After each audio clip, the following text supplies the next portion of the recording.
Bismillahirrahmanirrahim. Marilah bersama-sama mengenali juadah negeri Kelantan. Air muka yang manis, air tangan orang Kelantan umpama pelaris yang melonjakkan namanya serata alam.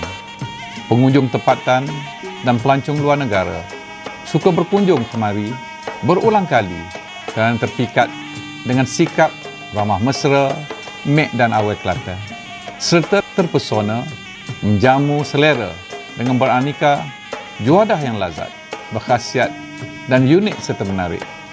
Terasa bagaikan bertemasya di surga dunia.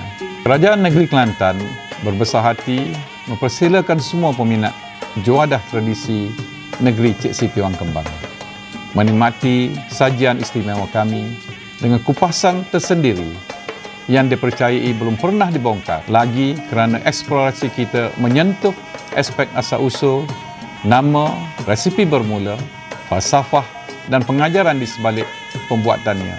Saksikan, pasti tuan-tuan terkesima. Ketupak tape beke cek mek tenge wo hulu lepak akok gape tahi kicik potong kopi nek pak one sen gupa putih saku cendol pak dike buah tanjung paling ubikan. Kata-kata ni adalah pancaran jiwa seseorang. Aura dalaman yang bersih akan terpancar keluar. Istilah mulut longkang tapi hati baik adalah rekaan semata-mata. Rasulullah SAW bersabda, sesungguhnya seseorang hamba itu mengucapkan suatu perkataan yang dia tidak peduli dosa atau pahala, kerananya dia dilemparkan ke dalam api neraka dengan jarak lebih jauh daripada jarak timur dan barat. Tarbiyah inilah paksi falsafah ciptaan resipi Pulut Srikaya atau Sekaya, air tangan seorang pemerintah Kelantan yang bijak lagi tinggi akal budinya. Baginda mencipta resipi Srikaya untuk mencapai maksud segala amalan mulia bermula daripada niat murni. Jadi kita mestilah peka kepada suruhan Allah agar berbuat baik dan menjauhi mungkar, bermula seri kebaikan dari dasar sanubari sehinggalah terpancar keluar. Menurut cerita lisan dahulu kala, Srikaya berkait rapat dengan pasukan tentera wanita bernama Sri Wijayamala yang ditubuhkan oleh Adruja Wijayamala Singa atau Cik Siti Wang Kembang I, pemerintah pertama Tanah Seri Indah atau Serendah Sekebun Bunga selama 10 tahun bermula tahun 1335 hingga 1345 Masihi. Diceritakan juga kerajaan Paduka Sri Sang Tawal iaitu Sultan Muhammad, pemerintah terakhir Kerajaan Jawaka yang menguasai Kelantan, Langkasuka dan Singgora dari tahun 1267 hingga 1339. Manakala pertahanan terakhirnya ialah pada Kerajaan Malayur. Namun serangan Raja Rama Kamheng dari Sukhothai menyebabkan Paduka Sri Sang Tawal terpaksa berundur menuju ke Cintawangsa, Kuala Kerai, Kelantan untuk meninjau lokasi terakhir bagi dijadikan tempat bertahan baginda. Ketika baginda berundur dari kota Ligor ke Cintawangsa, itulah Adruja Wijayamala telah menubuhkan pasukan tentera wanitanya. Jadi apa kaitannya pasukan kesatria wanita ini dengan kuih Pulut Srikaya? Inilah rahsia sebenarnya, resipi yang seeloknya disediakan dalam keadaan berwuduk dan membaca doa daripada surah Al-Kahfi ayat ke-10 yang bermaksud, wahai Tuhan kami, kurniakanlah kami rahmat dari sisimu dan berikanlah kemudahan-kemudahan serta pimpinan kepada kami untuk keselamatan agama kami. Ketika tangan membasuh dan membilas 2 cawan beras pulut yang telah direndam semalaman menghala arah lawan jam, elok juga berselawat dan berdoa sebagaimana riwayat At-Tirmizi, segala puji bagi Allah yang memberi kami makanan yang lebih baik daripadanya. Ilmu teknik rendaman beras pulut ialah petua rahsia Adruja Wijayamala untuk mengelak angin menyerang badan tenteranya, menjadikan tubuh mereka lemau, tidak bermaya, sedangkan sifat tentera sepatutnya sentiasa cerdas, tangkas dan gagah perkasa walaupun pada seorang wanita. Inilah ayat yang diamalkan oleh Paduka Putri iaitu surah An-Najmu ayat 58 berbunyi, Laisa laha min dunillahi kashifah. Tidak ada yang akan menyatakan terjadinya hari itu kiamat selain Allah.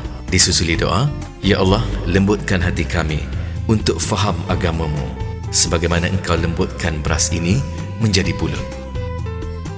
Mungkin ada yang bertanya kenapa Adroja memilih pulut sebagai makanan ruji tenteranya. Ini kerana pulut mengandungi asid amino dan vitamin B1, B2, B3, B5 dan B6. Vitamin terserap air dari kumpulan B kompleks.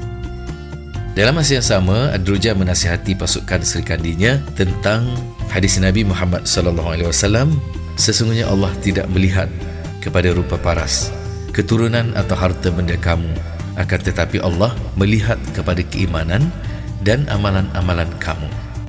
Oleh itu, semasa meletakkan periuk di atas dapur untuk melarutkan campuran 4 keping nisi keret atau gula kabung dengan sedikit air berisi selai simpulan daun pandan dan sesuku sudu kecil garam halus pada kadar sederhana, dikatakan Adroja Wijayamala melafazkan surah Al-Baqarah ayat 137 yang bermaksud, maka Allah akan memelihara kamu daripada mereka, iaitu musuh, dan dialah yang maha mendengar lagi maha mengetahui.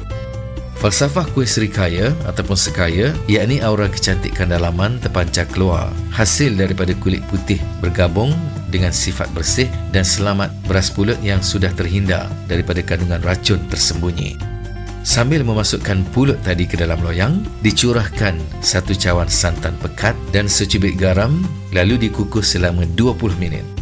Warna putih dan khasiat santan pula berfalsafah citra kesucian, menerbitkan ketulusan dalam jiwa yang diperlambangkan melalui putih suci santan dihasilkan daripada isi kelapa tua yang diparut, lalu dicampurkan dengan air jernih dan diperah serta ditapis.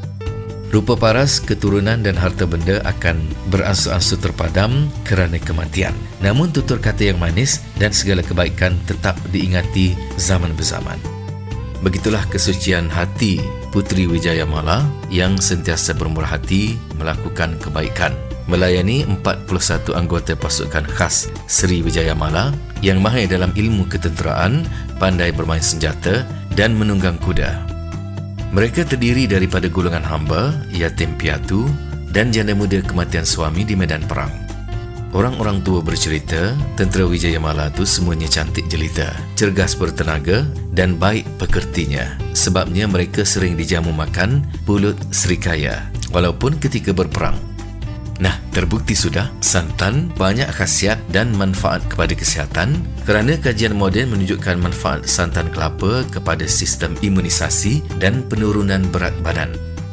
Telur yang menjadi bahan lapisan utama di atas serikaya pula bervitamin A. Vitamin E di dalam telur pula dapat meningkatkan metabolisme bagi mengelakkan virus dan infeksi penyakit, manakala selenium adalah baik untuk menyembuhkan luka. Bunga cengkeh mengandungi flavonoid, anti radang dan eugenol pula dapat mencegah pembekuan darah bagi mengelakkan lumpuh. Aromanya boleh menghalau nyamuk dan bertindak sebagai penyegah nafas. Manis serikaya terbit daripada manisan nira kelapa yang mengandungi 45% fruktosa. Indeks glisemik gula melaka berbanding gula pasir 75. Kalsium, zat besi dan potasium meningkatkan metabolisme, menyeimbangkan elektrolit, menyingkirkan racun dan membakar kalori di samping merampingkan badan. Falsafah lapisan di atas kuih ini melambangkan citra ketinggian martabat Adroja Wijayamala Singa sebagai satu-satunya puteri dan raja perempuan di Kepulauan Melayu atau Nusantara yang memiliki pasukan prajurit wanita yang diketuai baginda sendiri. Ada juga cerita lisan mengatakan warna coklat dan permukaan kuih itu berkedut-kedut, cerminan kedukaan Adroja sehingga berkerut wajahnya ketika melihat rakyatnya dicabul tentera Sukhothai. Puteri yang bersedih itu kembali bersemangat setelah menerima seutas tasbih daripada seorang lelaki tua berserban dan bertongkat yang mendoakannya mencapai kemenangan luar biasa dengan izin Allah melalui zikir Asmaul Husna, Ya Jabbar, Ya Qahar. Daripada peristiwa itu, Adroja memerintahkan pasukannya melilitkan kepala, menutupi seluruh rambut dengan kain hijau seperti serban yang dipakai ayah, suami atau saudara mereka yang terkorban atau sedang berjuang bersama pasukan ayahandanya. Sebaik sahaja Puspa, iaitu pembantunya, sempurna melilitkan serban kuning ke kepala baginda, laungan azan pun berkumandang di atas kota. Dipercayai suara muazzin itu milik pemberi tasbih. Sebagai tanda berterima kasih, lelaki tua bertongkat itu dibekalkan oleh Adroja sebekas kuih istimewa menemui pengembaranya ke negeri jiran. Sesampai di Terengganu, sajian popular ini digelar kuih Tok Haji Serban. Apabila masak, pulut digaul rata sebelum ditekan padat di dalam loyang. Sedikit tepung gandum ditaburkan sebagai perantara wadah untuk menerima curahan bahagian lapisan atas yang ditapis perlahan-lahan melitupi semua permukaan pulut kukus, kemudian dikukus semula selama 30 minit dengan api sederhana. Demikianlah falsafah dan ibrah Juadah Srikaya ataupun Sekaya, citra kecantikan jiwa penciptanya Adroja Wijayamala Singa yang berhemah menyantuni pasukan Sri Wijayamala. Terpancar keluar aura kebaikan kerana keikhlasannya mempertahankan maruah bangsa dan negara demi kedaulatan agama. Keberkatan sifat takwa puteri diraja itulah menyerikan kehidupan seluruh rakyat Seri Indah atau Serendah Sekebun Bunga. Maka juadah rasmi bagi negeri Serendah Sekebun Bunga bernama Srikaya diabadikan sebagai lambang paduan kekayaan dan pekerti Adroja Wijayamala Singa, keikhlasan budi para tentera Sri Wijayamala serta kesucian Asmaul Husna.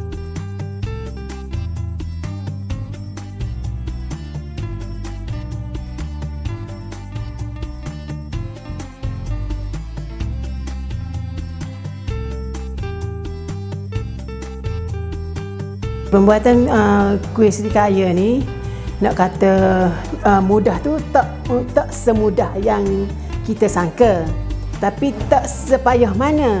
Cuma rumit dia kena masak air gula dulu.